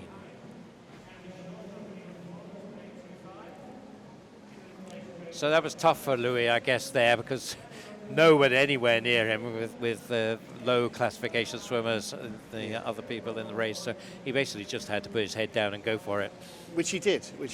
And, he's a super strong leg kick there and spotted the wall very well. But like you say, maybe with some competition next to him, he would have dipped under 25 again and been somewhere where he was last night. But 100th of a second is neither here nor there. But actually, technically, he executed that really well. Looked, as I say, super strong leg kick. Looked fantastic. And even sort of the minor places there were quicker than, with solid swims based on last night as well. So with the senior 50 freestyle final, we talked about Anna Hopkin as the 50 specialist from the women. We've definitely got a 50 specialist going in this one with Mr. Proud. Yeah, he's an athlete and a half. His attention to detail for 20 seconds or so is an amazing experience to watch when you see him training. But equally, obviously, to watch him race. He had a superb race at the Europeans a few weeks ago, got himself on the podium. And that launches him gives him good confidence going into Tokyo. So again, this will be a process meet. There'll be something that Ben's working on in this event, something that he feels is just slightly out of kilter. But again, he's not going to get beaten on this race. It'll be about where Jacob Whittle and Jack Thorpe and how close they get to him, I think. So the favourite and the out-and-out winner will be Ben. And then it'll be a case of everybody else trying to get as close to him as they possibly can. There is a slot still available, 21.78 Olympic qualifying time. I'm sure they'll all have hopes to get there, but it's probably a bit too much to ask. That's a big drop on one length. But, Jack and Jacob, Jacob's obviously going already. It could be an opportunity for Jack to get on that plane. Well, let's see, here they come. And we have Alex Bowen going for Loughborough University in lane 8. Adam Barrett of Wickham District in lane 7. David Cumberledge, another one who might just fancy his chances. Edinburgh University Englishman in lane 6. His teammate there, Jack Thorpe, goes in lane 5, the Scot. Ben Proud, who we were talking about, goes in lane 4, representing Plymouth Leander in this one. Jacob Whittle of Daventio in lane 3. Lane 2 is Matt Richards from the Bath National Centre. And in lane 1, in the red cap there, City of Sheffield's Thomas Watkin. Matt Richards on 50 freestyle, just too short, do you think, for him? Well, he's a competitor, though, isn't he? Yes, he loves the race. I wouldn't discount Matt at all. As I say, it will be about the minor places. Ben will win this, and then anywhere from lanes 2 to possibly 7. Adam Barrett, recently come back into the sport, having retired, I think 2012, 2016. I'm not sure exactly, but a former British record holder, I think 100 free. So he's just looking at possibly trying to sneak a place maybe next year in Birmingham. So that's an interesting one. David Cumberledge went to Brisbane for England, and hopefully he can get back to that form that he demonstrated there. So lots of talent going on here. Yeah, will be very interesting as to how this one progresses. Don't blink or you'll miss it, I think. So up onto the blocks they go.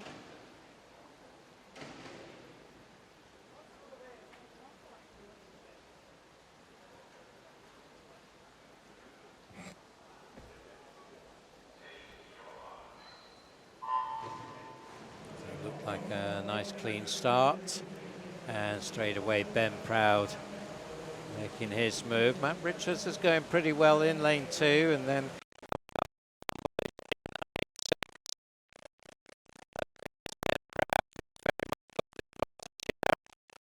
he is going to take this very comfortably indeed, 21.93, so takes a couple of tenths off his time from last night, just 8 tenths away from his British record, so good strong swim there for him. So very tight, as we said it was going to be behind him. Jacob Whittle just nicking it, 22.55 from Richards third and Cumberledge fourth. So we're talking about hundreds between second, third and fourth, and fifth for that matter, and sixth as well, and seventh. So yeah, basically the whole of the rest of the lineup. But 21.93, a pretty dominant performance really from the dive onwards. There was no doubt as he was going to take that. Yeah, he was the quickest off the block. He's very good underwater. His breakout strokes are effective, gets him on top of the water, and then it just becomes a really fast windmill stroke from Ben, straight arm recovery, but he's very powerful underneath the water, and just smoothed himself through to the final 5 and touched the finish really well. I did think Matt at one point was going to challenge him, but actually in essence Jacob came through very, very well, and also Cumberledge I thought was going to close the gap as well. So there was some good swims there, and actually again a wee bit closer than I thought than they were going to be next to Ben. But Ben's world class. He's obviously one of our medal hopes for Tokyo, and has been there, done it before, and very experienced. So if he helps bring on some of those younger ones, the Whittles of this world, the Richards of this world, then that's a good effort. Yep, so we go to our last set of swims, 50 breaststroke, women first, and the lineup here.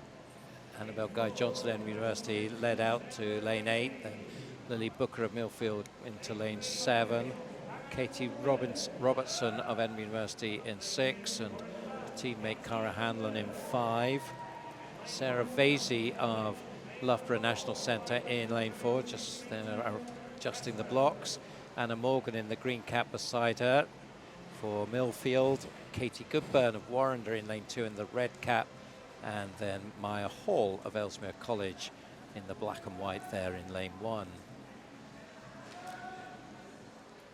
So not an Olympic event, this one, but Maisie, you would think would be the favourite here, 30.95, 6/10 faster than anybody else last night.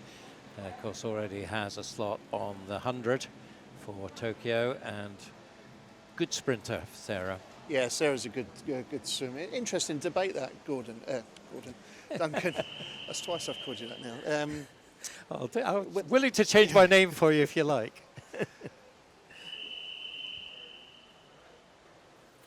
Narrowly missed out on a European medal, Sarah, 4th place in Budapest.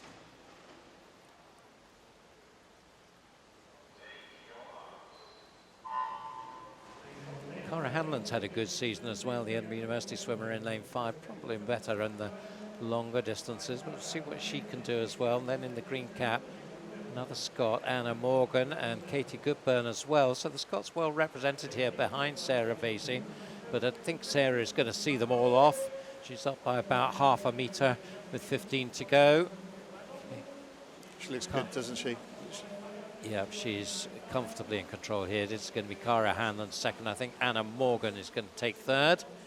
That is the 1, 2, 3, 31 seconds dead. So again, pretty much replicating the swim from last night for Sarah.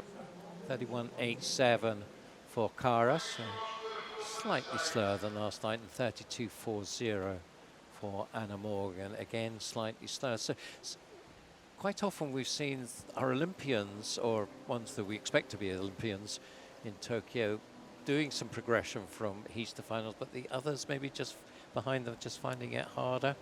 And that may be the difference that they're in their training. You know, if some of these that are still trying to get on that plane have rested in the lead up to this event, they're obviously going to be sharper. They're going to be ready to race a whole load differently than those that are, thinking a wee bit longer term, end of season meets or next season. You know, they're going to be in hard training and using this really as a process meet. So, there's probably 3 groups: those that are going to Tokyo, those that are trying to get to Tokyo, and then those that are really just looking forward to racing again and doing something at the end of season meets and so on. So I suppose part of that is trying to get to Tokyo. There's a group of people here trying to get to Rome as well in terms of the European juniors. So, and you can see the difference between obviously the heats and finals. There's possibly a few people here that have reshaved or shaved again to get those extra few tenths and so on. So. Just going back to the men's 50 freestyle, that para final, I can confirm that it was Louis Lawler who won it on para points, 9:47 para points, so a very respectable score there, 25 seconds dead. Andy Mullen was second, 701 points for his time at 35.96, and Will Perry was third with 620 points, 33.51 was his time. So that completes the points position for this morning's para-finals. And we've got one more final for you before we go, and hopefully it'll be a good one. We've got somebody I think I've heard of before in lane 4. What's his name? P.T. maybe, yes. It's interesting, we were talking earlier when it's not an Olympic event, and FINA decided to put the 8s and 15s in, but as a spectacle, the 50s into the Olympics would have been a positive thing, I think. Yep, so the lineup here: Eugene Cook of Edinburgh University, the Irishman, goes in 8. Kyle Booth, City of Cardiff, in lane 7. Greg Butler of Loughborough University in 6. David Murphy of Loughborough National Centre in 5. Adam Peaty goes in lane 4 for the Loughborough National Centre. There he is. Looking mean, looking set as he always does. Not shaved though, you can clearly see that. David Bloomfield, Loughborough University, in lane 3. Ross Murdoch has his place in the Olympic team on the 200. He goes in lane 2. And then Edinburgh University's second Irishman, Nick Quinn, goes in lane 1. Interesting little subplot here. The 2 Irishmen from Edinburgh University both did 28.70 last night. So they're in the outside lanes either side, and a little bit of bragging rights between them. The very experienced Nick Quinn versus the youngster Eugene Cook. So we'll watch out for that one, but well, I don't suppose anybody is going to get past Adam Peaty. But well, stranger things have happened. Well, have they? I don't know. Adam obviously supreme in his events, and this will be no different. You got obviously no Olympic qualification, so it'll be those that are really just trying to set a time, trying to improve their speed, maybe looking at this to improve their 100 in a day or two's time. So. 27 dead was his time last night, of course European champion recently. And comes into the meet on a 26.06, his world record 25.95. I don't think we'll be seeing anything close to that today with the tash on. But, let's see what he can do.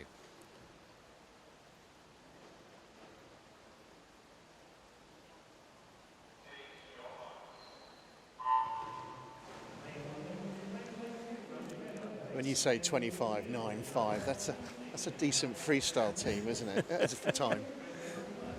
So quick, so impressive. He's just got so much power. His stroke rate is that much quicker. And actually interesting, not necessarily on this race, but on the 100, this stroke rate doesn't change. And the rest of the world can't keep up with it. So in the end, about a body length in it as he comes in, 26.86. So he did progress from heats to final. I think that will have been probably the objective, to show that he can do a good fast heat swim in the evening and then improve on it in a morning final. David Murphy, good strong swim from him to take second there, 27.75, formerly from Oxford, now in Loughborough. And Ross Murdoch, 27.85, just 6/10 away from his Scottish record, so a good solid swim from him as well. And let's look at those two Irishmen. It's the Ulster who saw off the youngster, Nick Quinn, 28.54, and Eugene Cook, 29.03. So that little subplot decided in Nick's favour. But nice way to finish with an Adam PT 50 breaststroke. Yes. Thoughts then, Grant? Or I should call you Gordon as well, maybe. Yes. We're all Gordon in the commentary box this morning. I think it's been a good morning, you know. People are up for racing, people are up for competing. There's no big surprises there, but there's probably no disappointments either. So I think the girls' medley look really strong. I think those 50s, other than obviously the 53, but both Anna and Ben look supreme in their event. But actually, the others will be just using that to as a bit of sharpener upper for either the 100 or the 200. So those proved really useful. Obviously, Adam.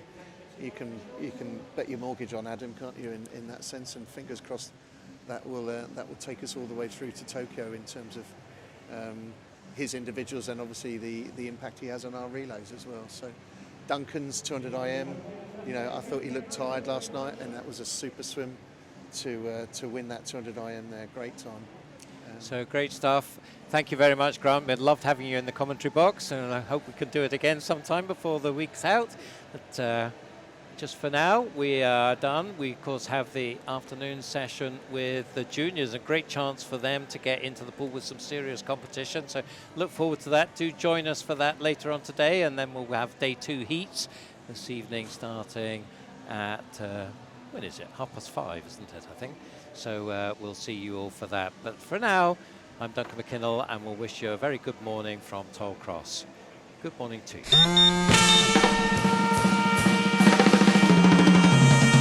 Whatever your day holds, you need a breakfast that helps you get up and go. Up. And go, go, go. Up. And go. A delicious breakfast shake made with oats and milk. High in fibre, high in protein, high in calcium. Start right with Up and Go. The official breakfast partner of British Swimming. Find us in the cereal aisle. SIM-only plans? There are always so many tempting options. So you jump headfirst into a long contract, which keeps you locked in for 12 months. Somebody let me out. At Labara, we offer great value plans and total flexibility. You can get 10 gigs of data, unlimited UK minutes and texts, and 100 international minutes for just £10 a month. And you can change or cancel anytime. Now I feel free. Buy now at labara.co.uk. Attention, please. Here's something I bet you didn't know. Not all supplements are created equal. At Healthspan, our omega-3 oil is sustainably sourced from the South Pacific Ocean. We find our turmeric in the southern slopes of India. And our cod liver oil comes from the cold, crisp seas off Greenland. We work hard to seek out the best ingredients for our supplements, because that's the HealthSpan way. We're healthspan.co.uk. Vitamins and supplements in-store or direct to your door.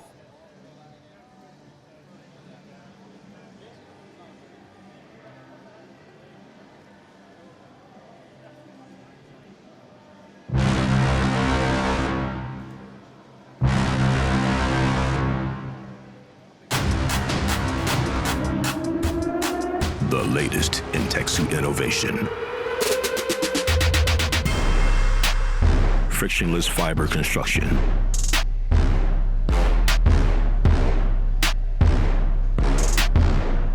Surface lift technology.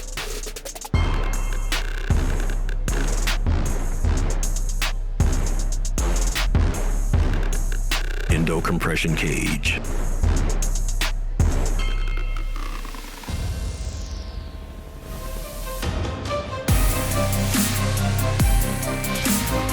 Seamless exo shell.